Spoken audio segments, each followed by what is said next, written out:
Hello ladies, I am super excited to talk to you about Chick Church coming up on September 19th. It's going to be a great time of fellowship and worship and word together.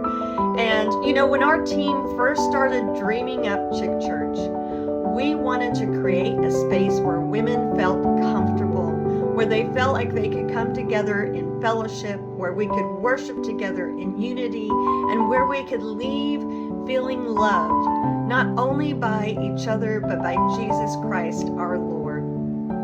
And as we began to think about the next 3 Chick Churches, we decided that each one of the next 3 would revolve around a word that begins with the letter R.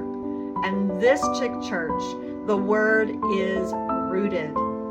We've had some great speakers at all of our Chick Churches, people who have brought the word forth to us, and we have learned and grown so much.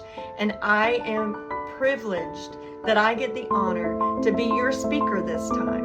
And we're going to be talking about being rooted. We know that Jesus tells us that He is the vine and we're the branches, so we're supposed to be grafted in to Christ.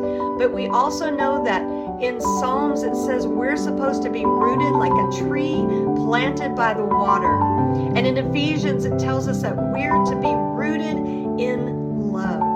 And so we're going to be talking about being rooted in Christ and also being rooted in love with one another. I can't wait till we have our time together. It's coming up really quick. I hope you're coming. I can't wait to see you.